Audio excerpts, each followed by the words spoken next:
নানা গুঞ্জন উঠলেও পদত্যাগ করছেন না প্রধান উপদেষ্টা ডক্টর মোহাম্মদ ইউনূস, এমন তথ্য নিশ্চিত করেছেন সরকারের নীতি নির্ধারকরা। উপদেষ্টা সৈয়দা রিজওয়ানা হাসান জানিয়েছেন, শুধুমাত্র জাতীয় নির্বাচন আয়োজন নয়, জুলাই গণহত্যার বিচার ও সংস্কার করাও অন্তর্বর্তী সরকারের দায়িত্ব।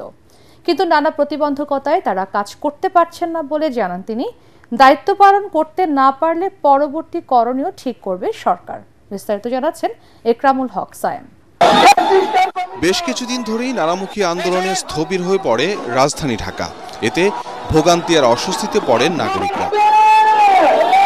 দাবি পূরণ এবং আন্দোলন নিয়ন্ত্রণে বেগ পেতে হচ্ছে অন্তর্বর্তী সরকারকে। একই সাথে জুলাই অভ্যুত্থানের অংশীজনদের চরম অনৈক্য রাজনীতিতে তৈরি করেছে অনিশ্চিত অবস্থা।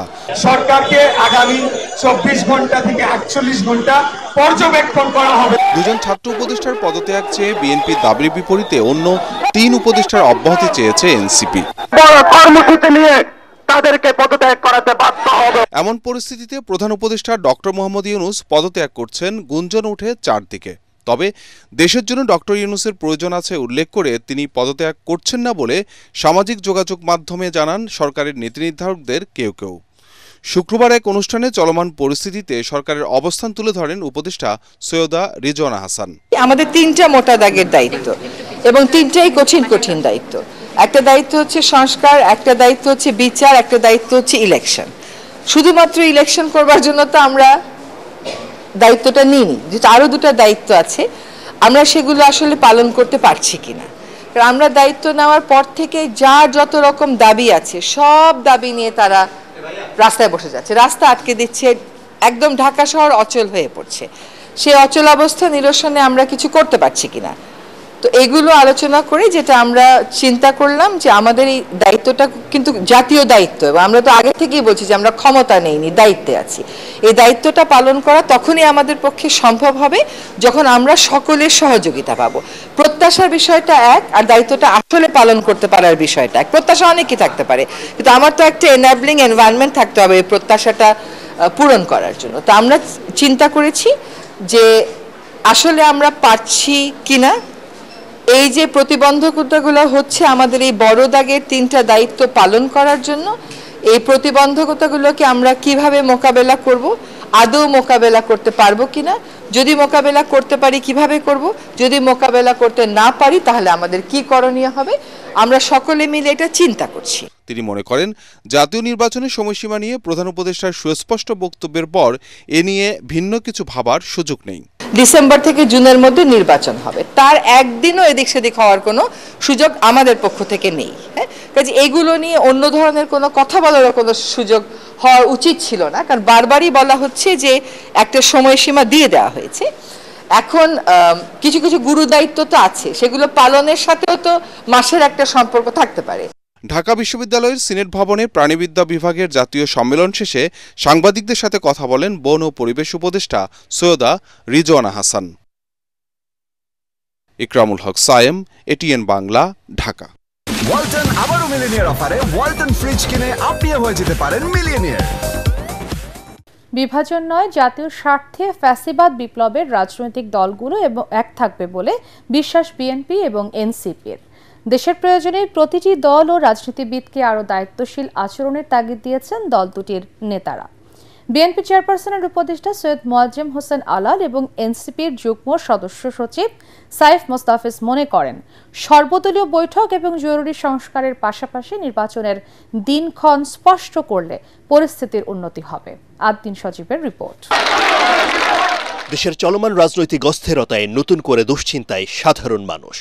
বিএনপি ও 24-এর গণ অভ্যুত্থান থেকে উঠে আসা এনসিপির পাল্টাপাল্টি অবস্থান আর রাজপথে শক্তির মহড়াই রাজনীতিতে জন্ম দিয়েছে কৌতূহল। এরই মধ্যে অন্তর্বর্তী সরকারের কোনো কোনো উপদেষ্টার বক্তব্য নতুন করে বিতর্ক তৈরি করেছে, জুলাইয়ের ঐক্যে স্পষ্ট ফাটল। এমন বাস্তবতায় গণমাধ্যমের খবর, পদত্যাগের কথা ভাবছেন প্রধান উপদেষ্টা ডক্টর মোহাম্মদ ইউনূস। শুনেই বৃহস্পতিবার তার সঙ্গে সাক্ষাৎ করেন এনসিপির আহ্বায়ক নাহিদ ইসলাম। সর্বদলীয় বৈঠকের আহ্বান জানান জামাতে ইসলামের আমির ডাক্তার শফিকুর রহমান। ঐক্যের কথা বলেন ছাত্রনেতাসহ নাগরিক সমাজের অনেকেই। পরিস্থিতি যখন এমন, তখন জাতীয় ঐক্যের বিষয়ে কি ভাবছে বিএনপি আর এনসিপি? জিনিসটা একটা খুবই একটা জটিল আবর্তের মধ্যে পড়ে গেছে।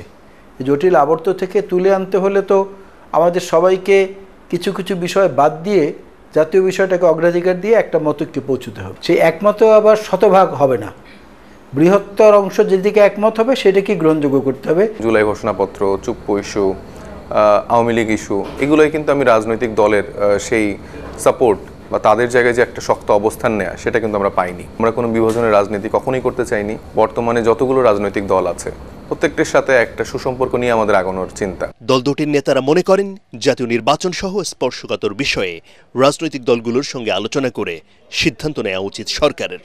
এতে বিতর্ক কমে আসবে বলে মত তাদের। ওনাদের তো দেশ পরিচালনার অভিজ্ঞতা নাই।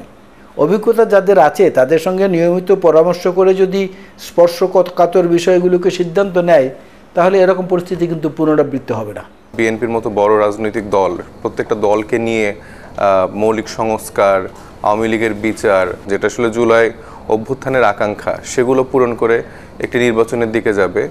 তা না গিয়ে আসলে এই বিভাজনের জন্যই আসলে বর্তমানে এই পরিস্থিতিটি তৈরি হচ্ছে। অন্য যে রাজনৈতিক দল ইনক্লুডিং আস, আমাদের আরেকটু ম্যাচিউরলি কাজ করতে হবে। দলগুলোর মধ্যে মতপার্থক্য থাকলেও কোনো অবস্থাতেই ফেসিবাদের উত্থান সম্ভব নয় বলেও জানান তারা। ডিসেম্বর থেকে জুন এই বৃত্তের মধ্যে না ঘুরে এক জায়গায় থামলে ভালো হয় না? ওই লক্ষ্যটা কিন্তু সবার মধ্যে আছে যে ফেসিবাদকে কোনো রকম কোনো কর্নার থেকে সুযোগ দেওয়া হবে না। ভালো কাজের মধ্যে একটা লড়াই হওয়া উচিত। বিএনপি, জামাত ইসলামী বা অন্যান্য দলগুলো যদি এভাবে ফিল করে যে এদেরকে একটা স্পেস দেওয়া উচিত, এদেরকে সাথে নিয়ে আমরা আগাই, তো আমার মনে হয় এটা খারাপ কোনো কিছু হবে না। বাংলাদেশের গণতান্ত্রিক চর্চার জন্য এটা একটা নতুন দ্বার উন্মোচন করবে। তাদের আশা, ফেসিবাদ বিরোধী সব পক্ষ মান অভিমান ও ক্ষোভ ভুলে দেশের প্রয়োজনে দায়িত্বশীল ভূমিকা রাখবে। আদ্দিন সজীব, এটিএন বাংলা, ঢাকা। জননন্দিত ব্যক্তি নিন্দিত হয়ে বিদায় নিতে না চাইলে অনতিবিলম্বে জাতীয় নির্বাচনের রোডম্যাপ ঘোষণার দাবি জানিয়েছেন বিএনপি চেয়ারপারসনের উপদেষ্টা জয়নুল আবেদিন ফারুক।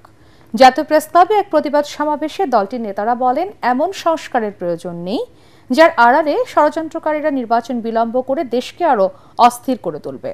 নিরপেক্ষতা বজায় রাখতে বিতর্কিত উপদেষ্টাদের অপসারণ চান তারা। রিপোর্ট কামরুজ্জামান রাজীবের। নির্বাচন বানচালের ষড়যন্ত্রের বিরুদ্ধে রুখে দাঁড়াতে জাতীয় প্রেসক্লাবের সামনে এই প্রতিবাদ সমাবেশে অংশ নেন বিএনপি চেয়ারপারসনের উপদেষ্টা জয়নুল আবেদিন ফারুক সহ দলের সিনিয়র নেতারা। এ সময় তারা সতর্ক করেন, নির্বাচনের রোডম্যাপ না দিলে দেশে অস্থিরতা আরও বাড়লে তার দায় সরকারকেই নিতে হবে। জনগণের প্রত্যাশা পূরণ না করে ডক্টর ইউনূসের পদত্যাগ কারো কাম্য নয় বলে মন্তব্য করেন ফারুক। এ সময় বিতর্কিত উপদেষ্টাদের অপসারণের দাবিও জানান তিনি। নন্দিত লোকটি নিন্দিত হয়ে বিদায় নেন, আমরা মনে কষ্ট করি। আমরা তো চাই না আপনাদের পদত্যাগ, আমরা তো আপনাদের বসিয়েছিলাম। বাংলাদেশের মানুষ যে জন্য আন্দোলন করেছে, একটি নির্বাচনের জন্য 9টি মাস অতিবাহিত হলো, কেন এখনো নির্বাচনের ম্যাপ দেওয়া হচ্ছে না? অস্থিরতা কাটাতে হলে আপনাকেই অচিরেই, আজকে কালকে পরশুর মধ্যে হলেও আপনাকে নির্বাচনের তফসিল ঘোষণা করতে হবে। এদিকে ছাত্র জনতার অভ্যুত্থানে নরসিংদীতে শহীদ আরমানের পরিবারের সঙ্গে দেখা করেন বিএনপির সিনিয়র যুগ্ম মহাসচিব রুহুল কবির রিজভী। এ সময় তিনি বলেন, জুলাই আন্দোলনের সুফল হিসেবে যারা উপদেষ্টা সহ বড় বড় পদ পেয়েছেন ও রাজনৈতিক দল গড়েছেন, তাদের অন্য কিছুর আগে শহীদদের পরিবারের খোঁজ নেওয়া উচিত। এই যে এত কথা বলছেন, এত ঘটনা, এত কাজের আপনারা কি বলে ফিরিস্তি শোনাচ্ছেন, কিন্তু যাদের রক্তের উপর আপনার এই অন্তর্বর্তী সরকার এবং আরো যারা আজকে অত্যন্ত ক্ষমতাশালী মানুষ বলে নিজেদের মনে করছেন, নতুন রাজনৈতিক দল যারা গড়েছেন, যারা ডিসি এসপির অফিসে সারাক্ষণ বসে থাকেন, তাদের কাছে এই লিস্ট নেই কেন?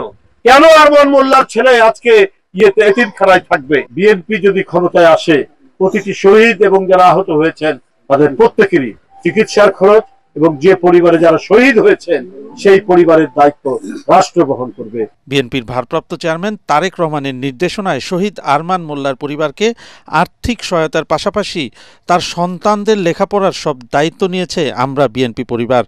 কামরুজ্জামান রাজীব, এটিএন বাংলা, ঢাকা। সংস্কার না করে নির্বাচন দিলে আবারও দুর্বৃত্তরা সংসদে যাওয়ার সুযোগ পাবে বলে মন্তব্য করেছেন হেফাজতে ইসলামের নেতা মাওলানা মামুনুল হক। ফ্যাসিবাদ বিরোধী রাজনৈতিক দলগুলোকে ঐক্যবদ্ধ হয়ে প্রধান উপদেষ্টাকে সহযোগিতার আহ্বান জানান তিনি। এদিকে আলোচনার মাধ্যমে সমাধান খোঁজার তাগিদ দিয়ে এবি পার্টির চেয়ারম্যান মুজিবুর রহমান মঞ্জু বলেন, ডক্টর ইউনূস পদত্যাগ করলে শূন্যতা তৈরি হবে। রাজধানীতে পৃথক অনুষ্ঠানে এসব কথা বলেন তারা। আরও জানাচ্ছেন মিজান শাহজাহান। বাদ জুমা বাইতুল মোকাররম জাতীয় মসজিদের সামনে এই বিক্ষোভ সমাবেশ করে হেফাজত ইসলাম। এ সময় দলটির নেতারা বলেন, নারী কমিশনের সুপারিশ বাতিলে সরকারকে আলটিমেটাম দেওয়া হলেও কোনো অগ্রগতি নেই। তাদের যৌক্তিক দাবি উপেক্ষা করা হলে শাপলা চত্বরে আবারও মহাসমাবেশের হুঁশিয়ারি দেন হেফাজত নেতারা। আগামী জুন মাসের ভিতরে আমাদের সমস্ত মামলা প্রত্যাহার করতে হবে, না হয় খেলা দেখবেন, খেলা দেখবেন। নারীবাদী এই উগ্র সন্ত্রাসীদেরকে মাঠে নামিয়ে নারী কমিশন বাতিল রোধ করা যাবে না। ডক্টর ইউনূস সাহেব তাদের কোন ষড়যন্ত্রে মান অভিমান করা যাবে না। 5ই মে শাপলা চত্বরে হত্যাকাণ্ড তদন্তে কমিশন গঠনের দাবি জানান মাওলানা মামুনুল হক। স্বাধীনতা ও সার্বভৌমত্ব বিপন্ন হয় এমন সিদ্ধান্ত নেওয়া থেকে সরকারকে বিরত থাকার আহ্বান জানান তিনি। ফ্যাসিবাদ বিরোধী আন্দোলনে অংশ নেওয়া দলগুলোর মধ্যে অনৈক্যনীয় কথা বলেন মামুনুল হক। এভাবে আলটিমেটাম দিয়ে এবং এভাবে টাইম ফ্রেম বেঁধে দিয়ে দেশকে সামনের দিকে অগ্রসর করা সম্ভব হবে না। প্রফেসর ডক্টর ইউনূস সাহেবকে আহ্বান জানাতে চাই, আপনি আপনার সংস্কার কার্যক্রম সুসম্পন্ন করুন, নির্বাচন ব্যবস্থার আমূল সংস্কার সাধন করুন। প্রচলিত বর্তমানের দুর্বৃত্তায়নের নির্বাচনী ব্যবস্থায় এদেশের মানুষ বিশ্বাস করে না। এদিকে দলের কেন্দ্রীয় কার্যালয়ে সংবাদ সম্মেলনে এবি পার্টির চেয়ারম্যান বলেন, বিতর্কিত উপদেষ্টাদের সরিয়ে দিয়ে প্রধান উপদেষ্টাকে কাজের পরিবেশ তৈরি করে দিতে হবে। প্রফেসর ইউনূস যেহেতু কঠোর হতে চান না, যে সমস্ত উপদেষ্টারা মনে করছেন যে আপনারা অনৈক্যের জন্য দায়ী, আপনারা বিভেদের জন্য দায়ী, আপনারা রাষ্ট্রটাকে একটা জায়গায় নিতে পারছেন না, প্লিজ আপনারা পদত্যাগ করুন। সংঘাতের পথ ছেড়ে আলোচনার মাধ্যমে সংকট মোকাবেলার পরামর্শ এই নেতার। মিজান শাহজাহান, এটিএন বাংলা, ঢাকা।